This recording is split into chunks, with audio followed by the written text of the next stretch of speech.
to do is if I'm going to work her left leg, I want her right leg up to where the knee is up and the foot is flat. That's going to help soften the lumbar spine, which is going to give me more fabric to work with because everything will be softer. When the lumbars are soft and relaxed, it relaxes everything in the body. Because remember, the center isn't the pelvis. That center is that, this lumbodorsal area, thoracolumbar hinge. So when that softens, everything above and below gets to be a little softer.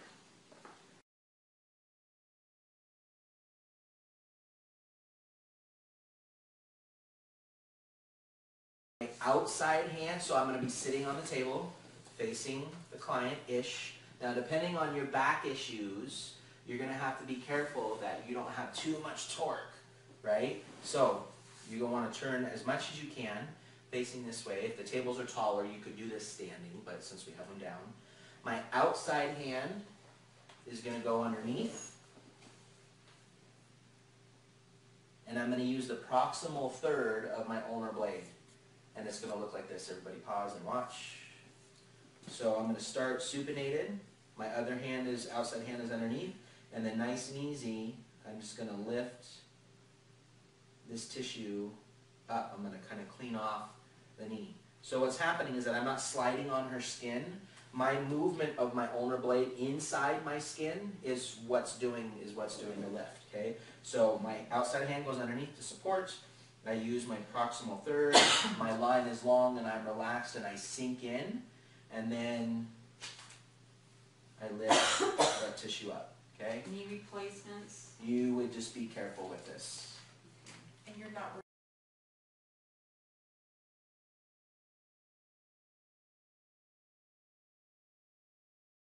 Easy, nice and relaxed, go ahead. Is that the last issue in our life? It has. I'm just teasing. Am I going too far up? No, you're fine. Do you want it just like that? Just let it go where it wants to go too comfortably. I shouldn't have said anything, I'm sorry. No, I'm thinking about it. Okay, so look how small her knee circle is. She's obviously going around with the foot, but the knee doesn't really want to come back. See? The hip, watch, all the way up at the low back. Right? She should be able to, she's holding on. She's like, oh. So we would like, what we're going to see,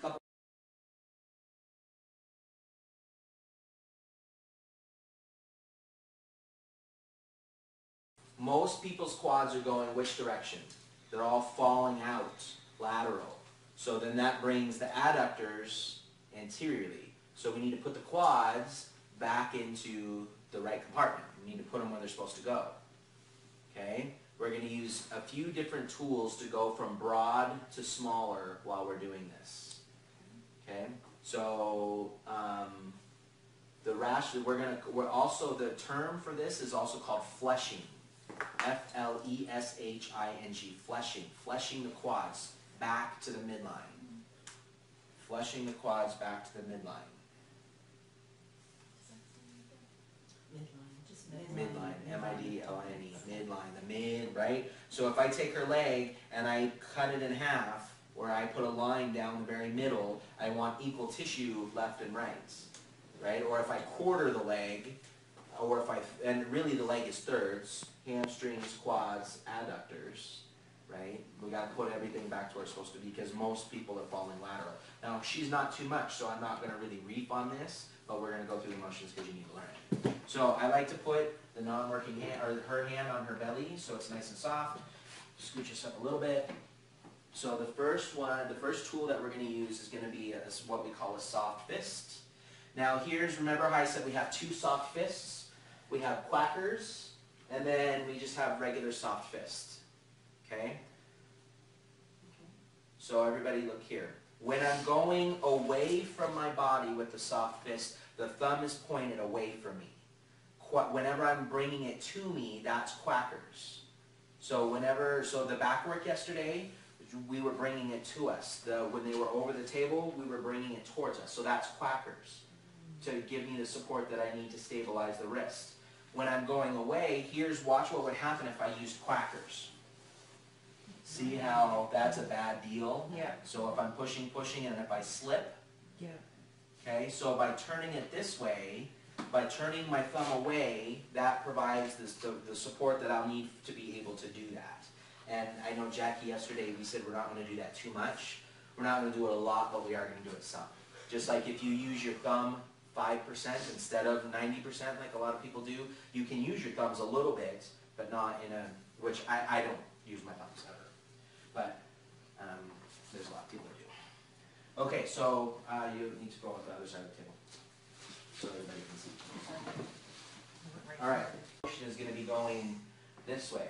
If I end up here, I only have this much range that I could do because now the base of the surface area of my feet is really small. As soon as I go and I make that triangle and my hands come down, now the surface area of what I have to move from is much more, and I can control my load that way, or my weight into the structure.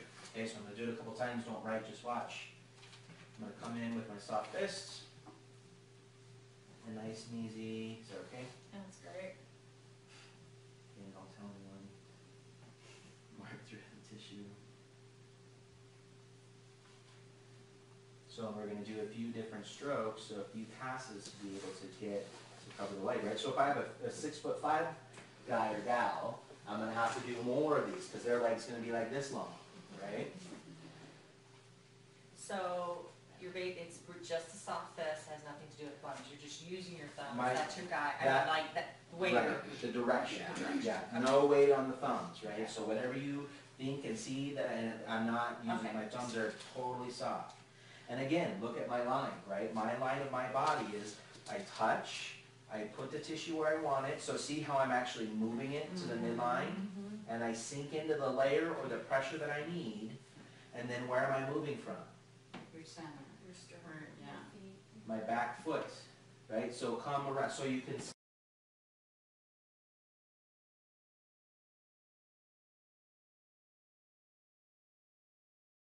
I just call it sideline stretch. Everybody does some version of this already, so it's not going to be mystical and magical. It might be, maybe you don't have it, I don't know. But this is what I like to start with. Plus it lets me see how glued together the rib cage and the crest of the ilium are. So all I do is one hand on the rib cage, one hand towards the greater trochanter, not on the crest of the ilium. That's too much pressure on an area that's very tender. Come down a little bit, put your whole palm and hand on this, and we're just a little bit this way.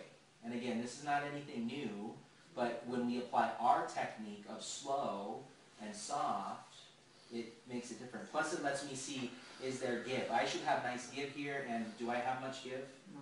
No, it's like, Feels good though, doesn't it?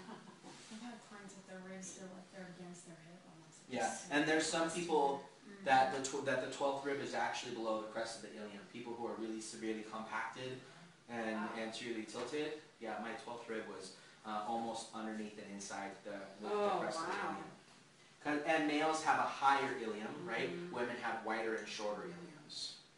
So I would just nice and easy kind of come through here and just open that up just a little bit. Okay? So this first picture, there are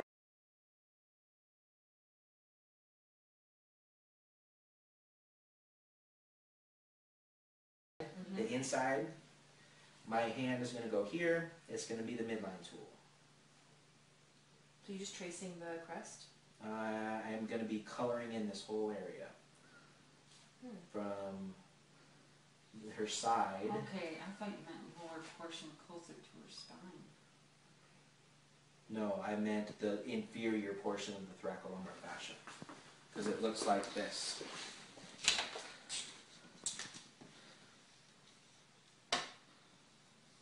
And I'm just cutting it in half. And right now I'm working this part. Okay, so then when I face her head, I'm going to work this part. Then when I flip her on the other side, I'll work the other half. Make sense? Okay. So,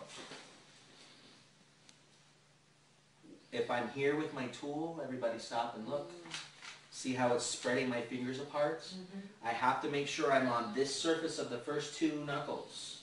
This one is really important with this. And again, I'm moving from my back foot, ignore the thumb. Okay, so that would be the lower. So now I'm going to come up, and I'm going to do the upper. So now my outside hand, because again, if I use the same hand I just used, I would be using my pinky. Do we ever use our pinkies? No.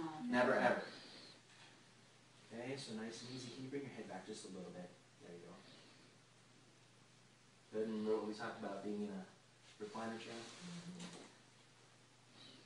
You can move your hand up a little bit if you want. Or down, that's fine. Good, alright? Who's doing the work? Gravity. Gravity. See how nice all this is? I don't have to do anything. You just gotta put your tool there and